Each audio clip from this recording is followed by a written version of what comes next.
Você acha que tudo que você já ouviu falar sobre desenvolvimento pessoal é verdade? Se prepare para descobrir que muita coisa que você já aprendeu, leu ou ouviu não é verdade.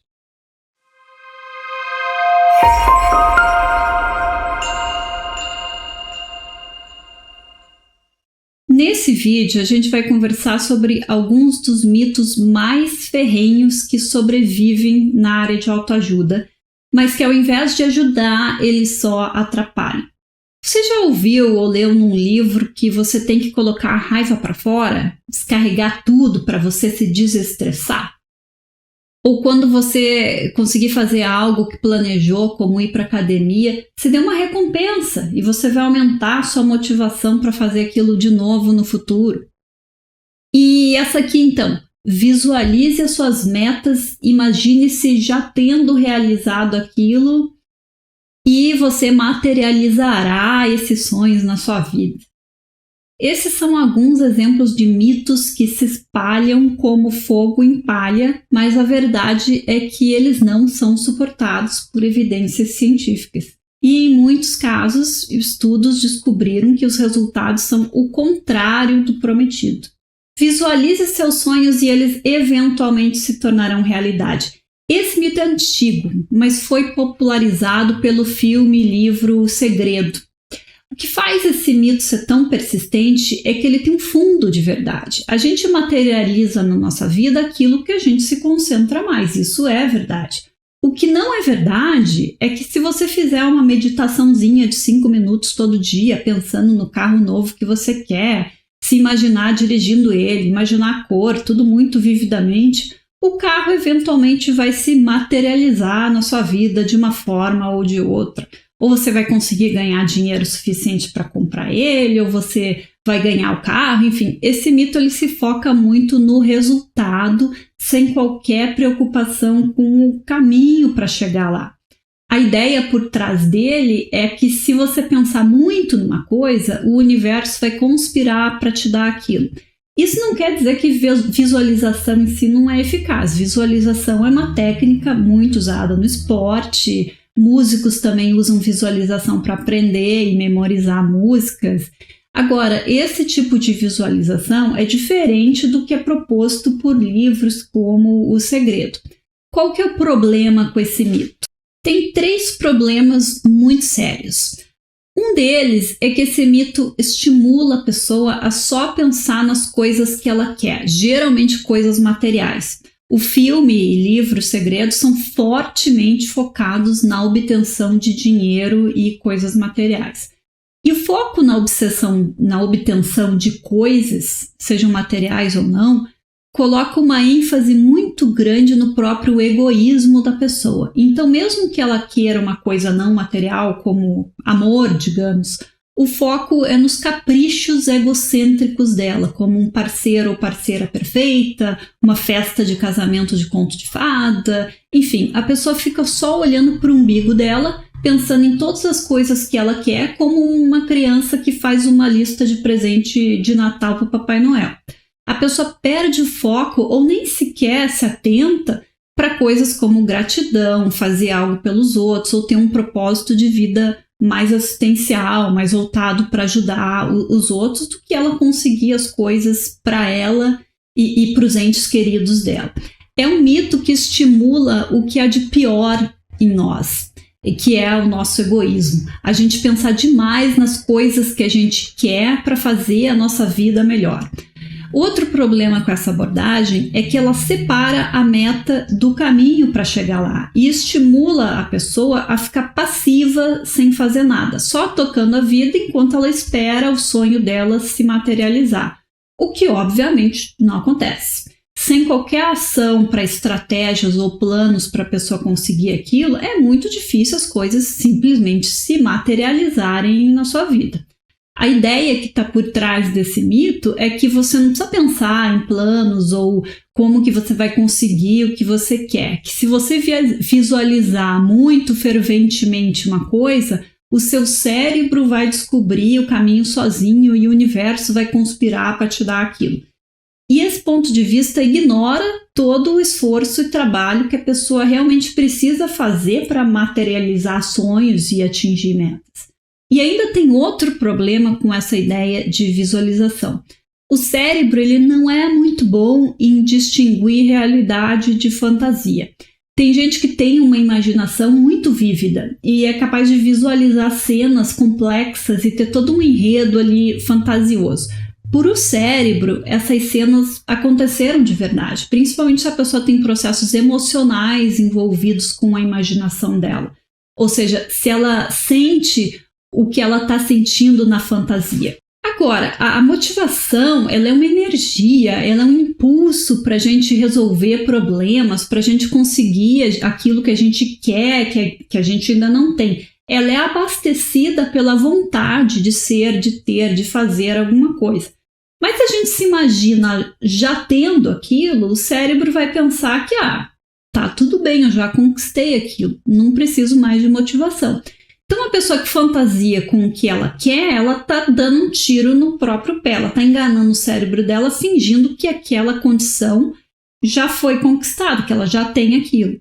E um problema mais sério ainda é que essa habilidade de fantasiar pode se tornar um transtorno propriamente dito, que é o transtorno de devaneios excessivos, que é quando a pessoa se vicia nos sonhos dela, ela sonha acordada o tempo todo. Eu vou postar outros vídeos sobre esse transtorno, então se você tem interesse em saber mais, se inscreve no canal.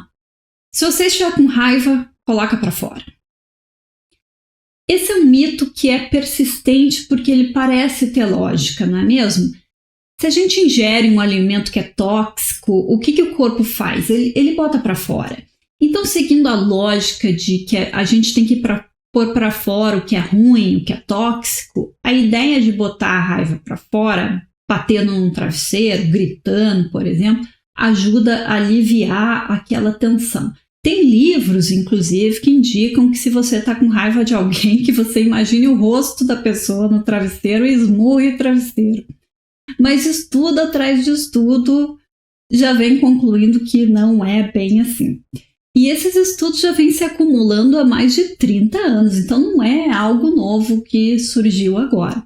Um estudo bem importante sobre esse assunto foi feito na Universidade de Iowa, nos Estados Unidos, pelo psicólogo Brad Bushman, que concluiu que botar a raiva para fora, na verdade, coloca ainda mais lenha na fogueira, mantendo aquela emoção viva. As pessoas acham que o negócio vai funcionar, mas quando elas veem que não adiantou muito, elas ficam mais angustiadas ainda. É que nem aquela coisa, se você segura o choro, você pode até conseguir surfar naquela emoção até aquilo se diluir e a vontade de chorar passar.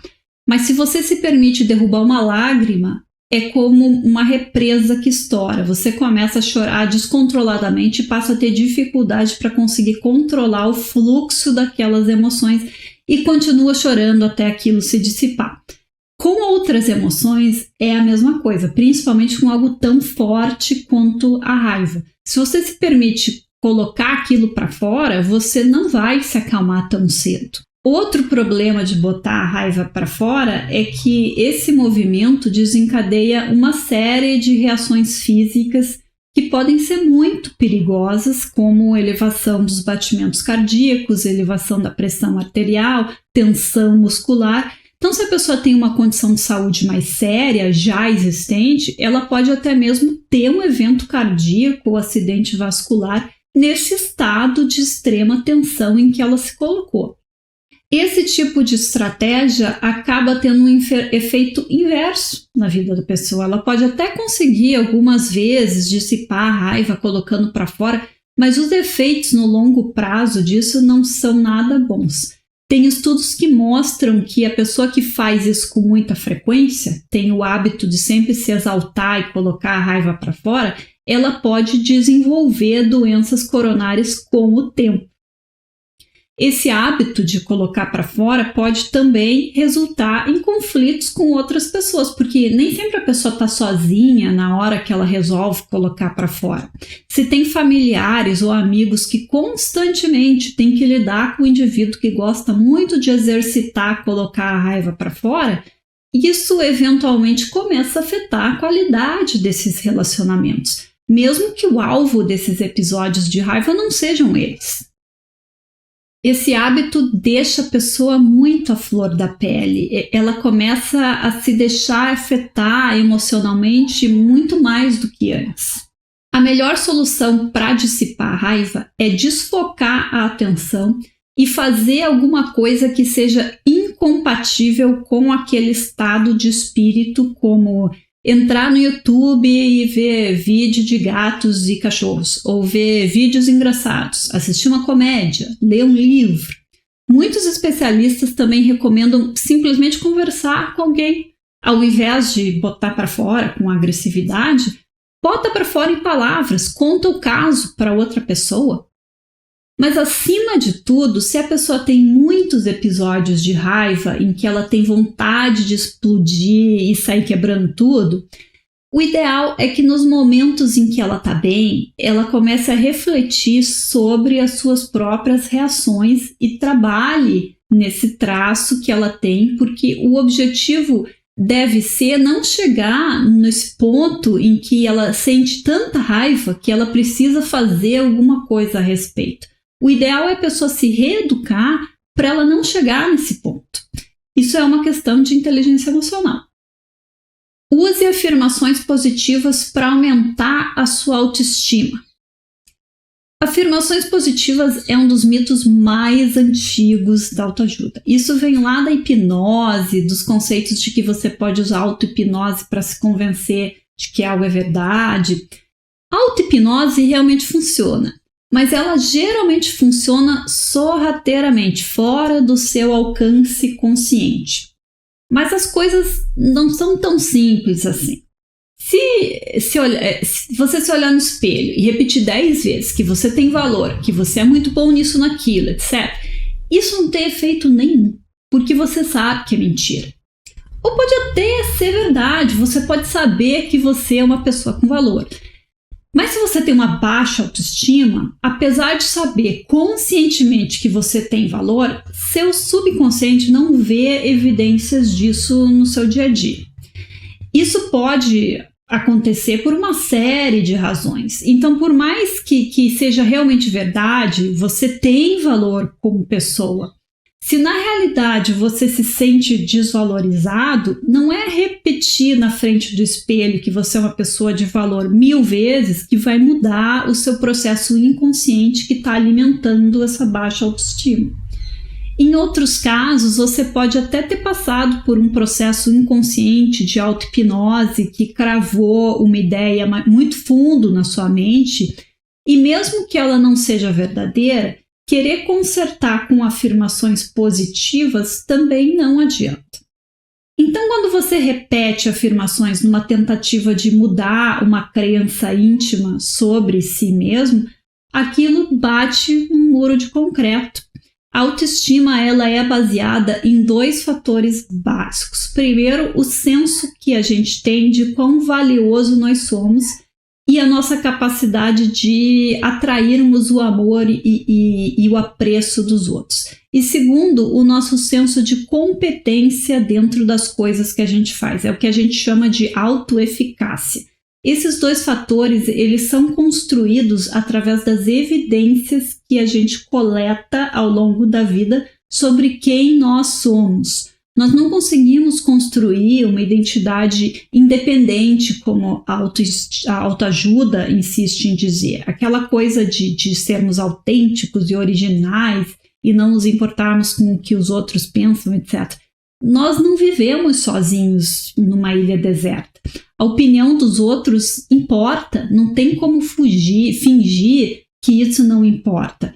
O nosso senso de valor e identidade foi moldado pelo histórico evolutivo da nossa espécie para levar em consideração as evidências que a gente coleta sobre a nossa própria autoeficácia no ambiente e o feedback que os outros nos dão. O nosso senso de identidade, o conjunto de histórias e ideias que forma o que a gente se refere como a nossa pessoa, quem nós somos, começa a ser moldado desde o nascimento. E boa parte dessas percepções se formam numa idade que a gente não tem controle ou ciência do que está acontecendo. Autoafirmações, mesmo se repetidas milhares de vezes, não fazem efeito algum. E quando elas não funcionam, a pessoa acaba se sentindo ainda pior. Para complicar a situação, pessoas com baixa autoestima tendem a não confiar muito no que elas mesmas pensam. Então, a afirmação positiva entra por um ouvido e sai pelo outro. A natureza humana evoluiu para dar um peso muito grande para a opinião alheia. A gente não consegue desfazer milhares de anos de evolução só porque a gente quer mudar ou solucionar um problema. A gente precisa aprender a trabalhar com o que a natureza nos deu e não fingir que nada disso existe, que a gente pode inventar uma realidade artificial e então se convencer de que aquilo é verdade. Não dá certo. A autoestima é o resultado da soma das nossas interações e da nossa performance na vida ao longo do tempo, ou seja, é a nossa opinião sobre nós mesmos baseada nas evidências que a gente vê na vida real do nosso próprio valor e competência. Se a gente não vê essas evidências, não tem jeito de enganar o cérebro e fingir que a realidade é outra. Dê uma recompensa a si mesmo quando você conseguir fazer algo que é difícil. Esse mito é completamente pervasivo. Você vê ele por todo lugar. O pessoal fala muito de recompensa no contexto de emagrecimento, exercício físico. Se você planejou ir para a academia, você finalmente conseguiu ir, você então se dá uma recompensa depois com um pedaço de chocolate. E a ideia é que o seu cérebro vai relacionar aquilo que você quer fazer com a recompensa e você vai querer fazer aquilo outras vezes. É aquela lógica que se você tem uma promessa de uma recompensa, você vai se esforçar mais, você vai trabalhar duro porque você quer ganhar aquela recompensa.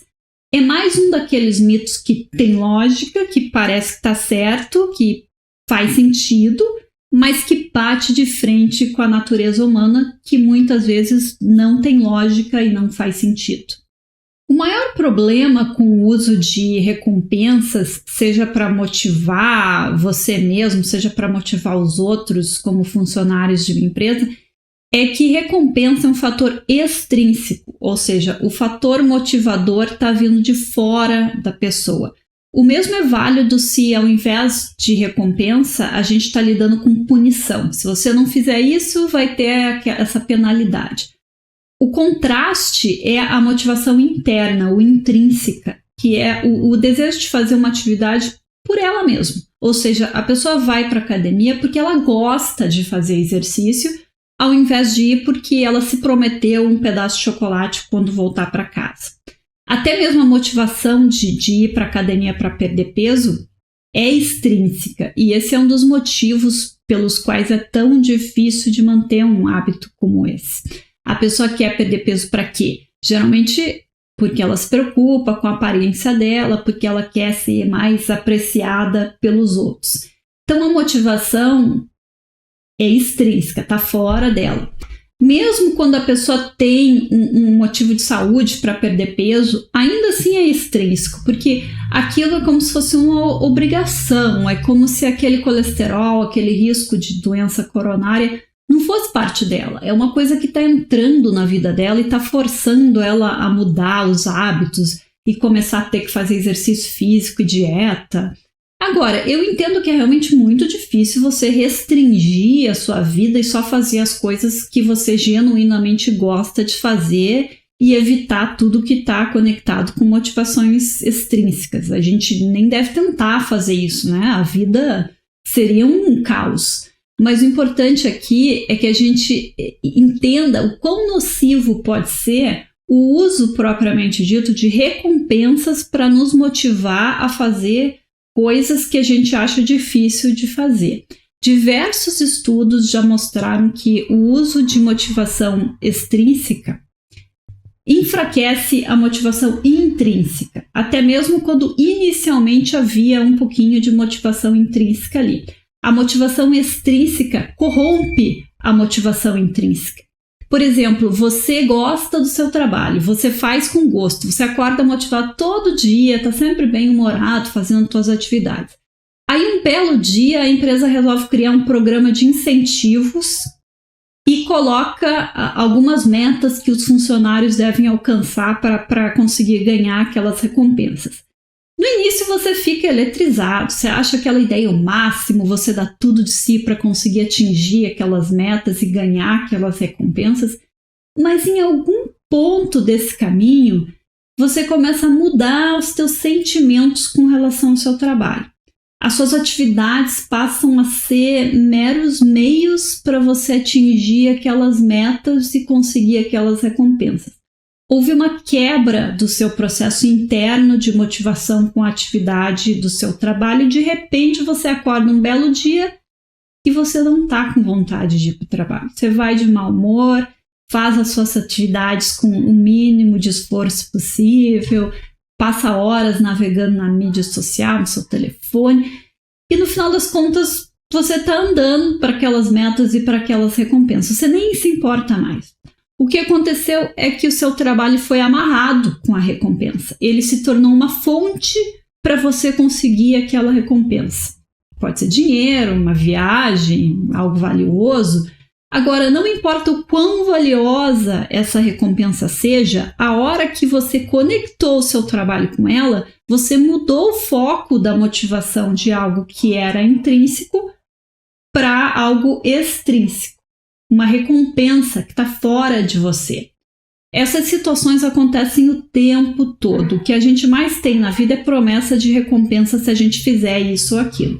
E às vezes o negócio acontece rápido demais para que a motivação intrínseca, se ela existia, possa se extinguir. Mas se você dá tempo suficiente, quase sempre você vai ver esse fenômeno acontecer. Você se sente vendido, você se sente como se os seus esforços só tivessem uma razão de ser, a recompensa.